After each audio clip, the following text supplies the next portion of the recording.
आताच आपण ज्या प्रवेशद्वारातून या महाविद्यालयामध्ये प्रवेश केला तिथे श्री श्रीनिवास भागवत आणि श्रीपू भागवत यांच्या पोर्ट्रेटचं अनावरण झालं. लीगल कॉलेजमधील प्राध्यापक विक्रम परांजपे सर यांनी पोर्ट्रेट तयार केली होती.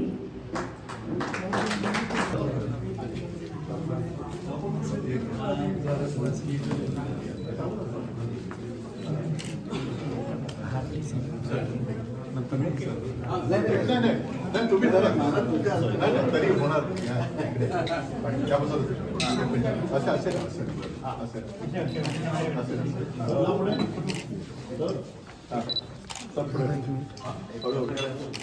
पाठीमागे ओढा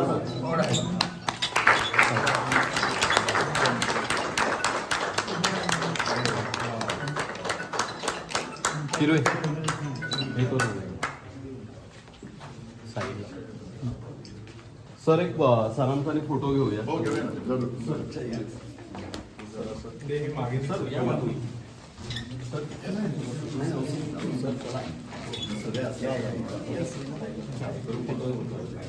सर नमस्कार कुठे थँक्यू.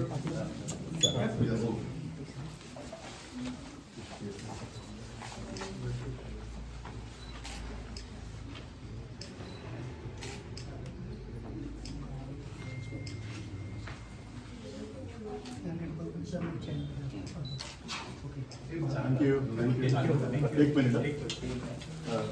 जयंत पवार कथालेखन स्पर्धा अनुष्टू प्रतिष्ठानने जी आयोजित केलेली होती त्या कथालेखन स्पर्धेचा विशेषांक डहाके सरांच्या हस्ते आम्ही प्रकाशित करीत आहोत.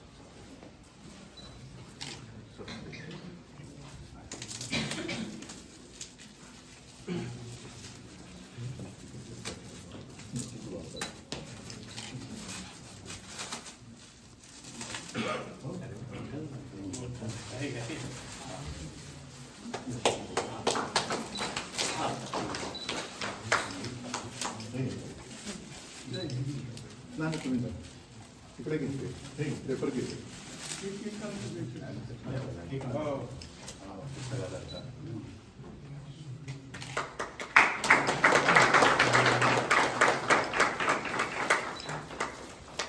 हा सगळा उत्साह अनुष्टू परिवाराचा आहे आणि आमचे आणखीन एक डॉक्टर सुरेश जोशी सरांनी देवरुख संबंधीची माहिती, देवरुखमधील वैशिष्ट्यपूर्ण ज्या व्यक्ती झाल्या त्या व्यक्तींच्या संदर्भातली सोन्याची लगड नावाची एक छोटी पुस्तिका लिहिली होती. त्याची आम्ही पुस्तिका इथे प्रकाशित करत आहोत. पित्रे साहेबांनी आणि डहाके सरांनी त्याचं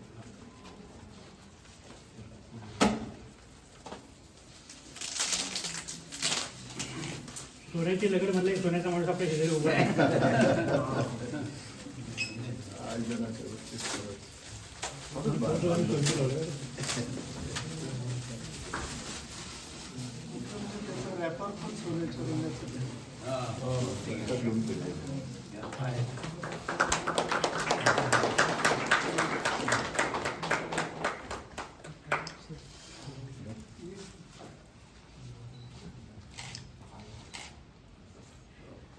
सगळ्यांना विनंती, हॉलमध्ये वरती आपण थोड्याच वेळ कार्यक्रमाला सुरुवात करणार आहोत. असं नसतं आधी आणि लायब्ररीच हो वरती आपलं एक एक्झिबिशन लावलं.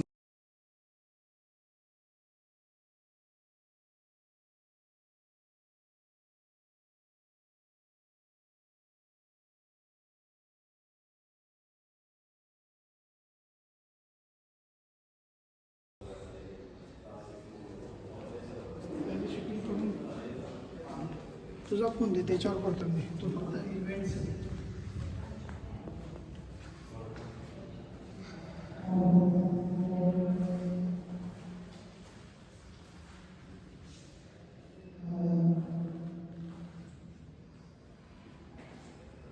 फक्त इव्हेंट्स घेतो मी.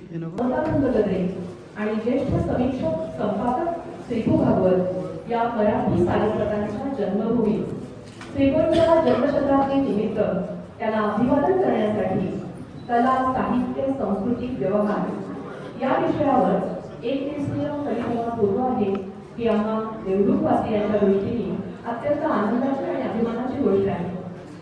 हा परिक्रम जिल्ह्यातील अनुष्ठुप प्रतिष्ठान या वाङ्मयीन संस्थेच्या पुढाकाराने व उद्योजक माननीय श्री अजयजी चित्रे यांच्या नेतृत्वाखाली डीकॅड कॉलेज देवरूखच्या स्थानिक संयोजनाने संपन्न होतो आहे. मी प्राध्यापक वर्षा पाटक महाविद्यालयातर्फे सर्वांचं पुन्हा एकदा हार्दिक स्वागत करते. देवरूखसारख्या निसर्ग संपर्क भूमीत अनेक रत्न जन्माला आहेत. डॉक्टर सुरेश जोशी यांनी लिहिलेल्या आणि आत्ताच प्रकाशित झालेल्या सोन्याची दगड या पुस्तिकेत त्यांनी सविस्तर माहिती आहे. त्यातील एक म्हणजे अनंतमणी म्हणजे सहजानंद गदई. बुधवार 29 मार्च 1922 रोजी गुढीपाडव्याच्या मुहूर्तावर त्यांनी मौज साप्ताहिकाची स्थापना केली आणि अल्पावधीतच त्या साप्ताहिकाने लोकप्रियतेचा कळस गाठला. तसंच सत्यता काही मासिकही मोग जांभळेकर यांनी नोव्हेंबर 1933 मध्ये ट्रू स्टोरी या अमेरिकन मासिकाच्या धर्तीवर सुरू केलं होतं. ही दोन्ही नियतकालिके आर्थिक अडचणींमुळे भागवत कुटुंबियांच्या म्हणजेच अनुक्रमे श्री पांडुरंग महादेव भागवत, दपू भागवत, विष्णुपंत भागवत व श्रीपू भागवत यांच्या आधी आली. मौजची पुनर्स्थापना हा श्रीपूंनी स्वतः घेतलेला पुढाकार होता. त्यांनी मौजला आगळीवेगळी प्रतिष्ठा प्राप्त करून दिली आणि प्रकाशनाच्या क्षेत्रामध्ये मौज हा केंद्रबिंदू ठरला. आपल्याला ज्ञातच आहे की जास्तीत जास्त पुरस्कार मौजेने काढलेल्या पुस्तकानेच पटकावलेले आहेत. श्रीपूंची साहित्यविषयक जाणीव त्यांच्या स्वतःच्या वाचनातून, चिंतनातून आणि आत्मनिष्ठेतून निर्माण झाली होती आणि तशी ती सिद्ध करण्याकरता जे जगणे निवडायला हवे ते त्यांनी अचूक निवडले होते. त्यामुळेच भाषाशास्त्र, वाङ्मयीन संस्कृती, मराठीची ऐतिहासिक परंपरा, तत्कालीन मराठी व इंग्रजी साहित्य यांच्याशी त्यांचा अतिशय घनिष्ठ आणि रोजचा संबंध होता. लेखकाच्या निर्मिती प्रक्रियेविषयी त्यांना जबरदस्त कुतूहल होतं. लेखकांच्या प्रतिभेबद्दल नितांत आदर आणि विलक्षण संवेदनशीलता, सहृदयता हे गुण त्यांच्यात होते. साहित्य ही भूमी मानली तर श्रीपू हे तिचे अस्सल भूमिपुत्र होते. या भूमीमधूनच आपला जीवनरस आणि स्वत्व जोपासून ते उभे राहिले आणि आपले सगळे आयुष्य त्यांनी या भूमीच्या मशागतीसाठी वापरले.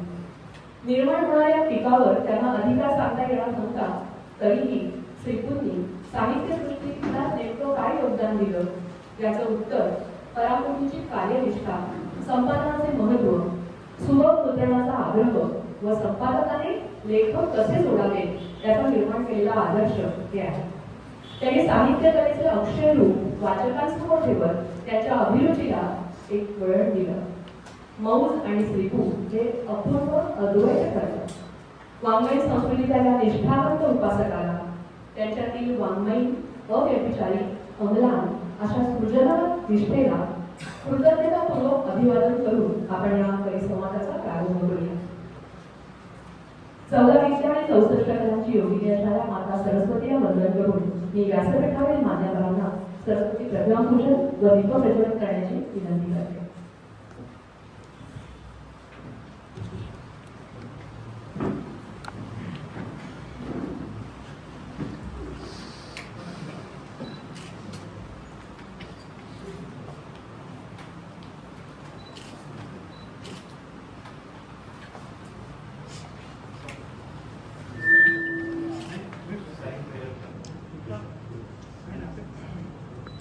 नमस्ते शारदेवी, वीणा पुस्तकालये, विद्यारंभ गरिष्ठानि, प्रसन्ना भवतु सर्वदा.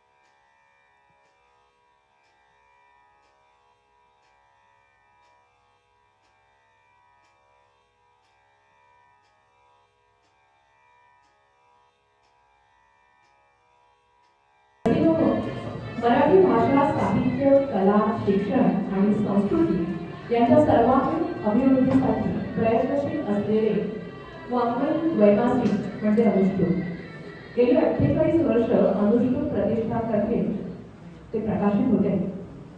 शहरी व ग्रामीण स्तरावरून होणारी साहित्य निर्मिती नवजाळी, आधुनिक संवेदनशीलता आणि वाङ्मयीन प्रयोगशीलता यांना व्यासपीठ प्राप्त करून देणे हा या नियतकालिकाचा प्रयत्न राहिलेला आहे.